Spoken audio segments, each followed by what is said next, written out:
Bonjour YouTube, je m'appelle Nicolas Play et je suis professeur en autodéfense énergétique. N'oubliez pas de vous abonner pour ne rien louper et d'aller voir les cours en playlist pour commencer à apprendre l'énergie vitale. Aujourd'hui, nous allons parler et expliquer comment fonctionne l'énergie vitale avec la température.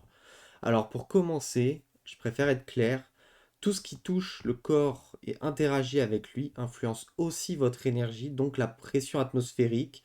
Ce que vous touchez, ou être la nuit ou le jour, influence votre corps et donc votre énergie. Mais nous allons nous concentrer sur la température, car c'est une des variables les plus présentes dans notre vie. Donc, pour vous expliquer pourquoi la température influence notre énergie, c'est que le corps physique et le corps spirituel sont étroitement liés. Et donc, s'il y a un élément perturbateur dans l'un, cela se répercute sur l'autre.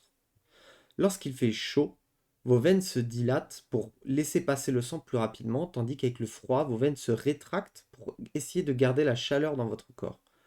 Ces deux éléments sont importants à prendre en compte car en cas de chaleur, votre énergie sera plus fluide et sortira facilement de votre corps et vous aurez plus de mal à la ressentir. Tandis que dans l'autre sens, le froid referme les chocos et donc votre énergie se libérera plus difficilement et vous avez plus de chances de vous faire mal à cause du frottement entre l'énergie et les canaux énergétiques. Si je vous en parle, c'est surtout parce que c'est intéressant de le savoir. En été, vous serez naturellement plus fort et plus résistant car votre corps s'adapte en augmentant le flux d'énergie qui vous parcourt naturellement.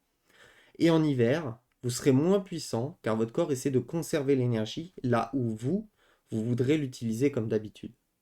Mais avec le travail, la persévérance et l'expérience, votre corps vous permettra de passer outre ces effets naturels du corps pour vous donner la possibilité de toujours être à votre pleine puissance.